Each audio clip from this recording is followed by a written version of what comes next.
Okay, so for Transporter this at deep dive, 10%. we're going back to 1991. 1991. To the Date East Star Trek pinball machine. All right. Now, if you want to get right to the good stuff on this machine, you've come to the right place, because that's what we do here. Yeah. And we're ready to jump right in. So, Absolutely. This is going to be fun. so this machine was released in October of 91, and it was designed by the duo Joe Kaminkow and Ed Sebula, Transporter Right. at 20%. with the art by Kevin O'Connor and Margaret Hudson. Yeah. Now, you didn't see this machine in every arcade because there were only about 4,400 units made.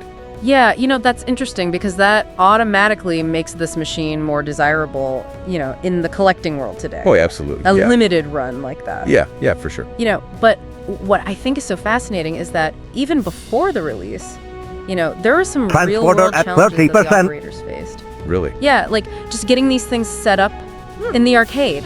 The sources mention that when the machines arrived, they actually had to do some adjustment, like physically modifying the wood for the coin door and the cash box just to get them working. That's crazy. So even back then, there were these hands-on challenges that had to be overcome. Wow, so that must have been quite a surprise to the people getting these machines. Oh, I'm sure it was. Thinking they're just going to roll it in, plug it in, and it's ready to go. Yeah, turnkey, yeah. Yeah, exactly. No, not quite. So let's talk about some of the things that Transporter made this at machine 40%. really stand out back in 91. Okay. The transporter effect in the back glass is amazing. Yeah.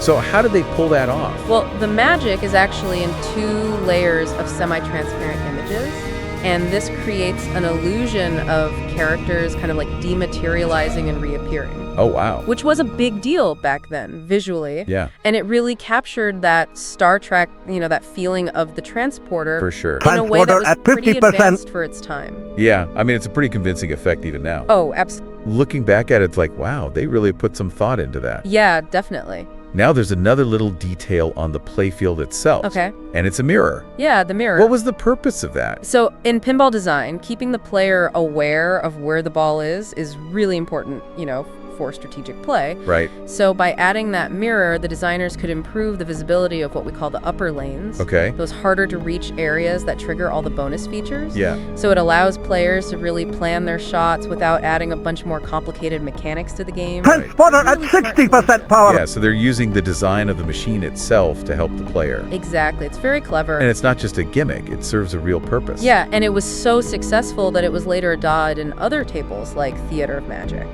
Interesting. So this mirror idea kind of caught on. Oh yeah, it became a popular design element. Now, one of the most interesting things about this machine Okay. is that you don't pull back a plunger to launch the ball. Transporter Yeah. at 70% button. power. The button launch. What was the thinking behind that? Well, this was a pretty significant change from the traditional spring-loaded plunger. Right. And Star Trek was one of the first to make that move, so you can see how it kind of modernized the whole pinball experience. Yeah, it makes sense. It gives you a more consistent launch force, probably. Absolutely. And it fits with that futuristic Star Trek vibe, too. Right, it makes sense.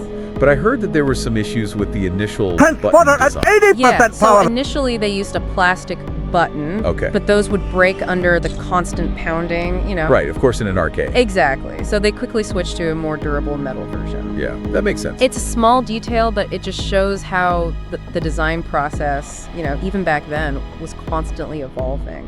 So it's like a little behind-the-scenes glimpse into the development. Yeah, exactly. That's fascinating. Now, one thing that always kind of gets me is the digitized voices of Scotty and Bones. Transporter Yeah. at You would think those were the 90% actual power. actors, right? Yeah, James Doohan and DeForest Kelley? Exactly. But the truth is, it's likely they weren't. Oh, really? It was probably voice imitators or maybe even archive recordings. Wow. That was common in early licensed games, budget constraints and all that. Makes you wonder what fans thought back then. Right, were they fooled or did they just not care? Yeah, because, they were really going for that Star Trek feel. Oh, for sure. And that limited production run of only 4,400 really makes this machine rare. Yeah, especially when you compare it to a giant like the Addams Family, Right? which sold over 20,000 units. Wow, yeah, that's a huge difference. Oh yeah, that's why this Data East Star Trek is so sought after by collectors. It's like a little piece of pinball history.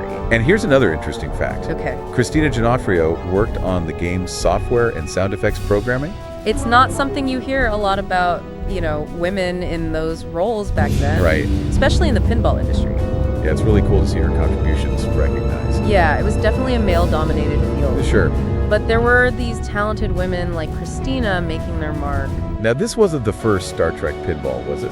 You're right, actually. Bally released an analog Star Trek pinball back in 1979. Oh, wow. It was based on Star Trek, the motion picture. But this 1991 Data East version was the first Star Trek pinball in the digital age. So that's a big step. Right. It really opened up the possibilities for sound and gameplay. Yeah, they could do so much more with it. Exactly. So even though it wasn't the first Star Trek pinball, it was a really important one for the franchise. Absolutely a real turning point. Now, earlier you mentioned that you have a personal connection to this machine. Yeah, you know what's really time is that I actually have the original promotional poster for this Star Trek pinball. Wow. And I've managed to keep it in great condition all these years. That's amazing. It's like a little time capsule, you know? Yeah, it's a real piece of pinball history. Exactly. It reminds me of the excitement surrounding these games back then. So let's recap what we've learned about the Data East Star Trek pinball. Okay. We talked about the design and those early challenges getting the machine set up. Yeah, the wood cutting. Yeah, exactly. The coin doors. And we talked about the innovative features like the transporter effect and the button launch. And the mirror. Oh, right, the mirror. To help you see those upper lanes. And then we dug into some of the behind-the-scenes stuff like the voice impersonators and Christina D'Onofrio's programming work. And the fact that it was a limited run. Right, which makes it even more special today. Absolutely. Live So for long those and of you prosper. listening, did you ever get to play this Star Trek pinball back in the day? Yeah, what are your memories of it? It's definitely a classic, and it holds a special place in pinball history. And it makes you wonder, are there other pinball machines out there with similar stories? Yeah, maybe some hidden gems we haven't uncovered yet. Maybe machines with groundbreaking technology or, fascinating development stories. Would you be interested in hearing more about those? Yeah, let us know what you think. As we wrap up this deep dive into the Data East Star Trek pinball, it's clear that both pinball and Star Trek have this enduring appeal. Yeah, they both tap into something timeless. It's the combination of hands-on gameplay, those flashing lights, and the spirit of adventure. It's a winning formula. And it keeps people coming back for more. For sure. So let us know your thoughts on this machine, and if you have any other pinball suggestions, we're always looking for new ideas. Yeah, keep those suggestions coming. Thanks for joining us for this deep dive. And until next time, live long and prosper.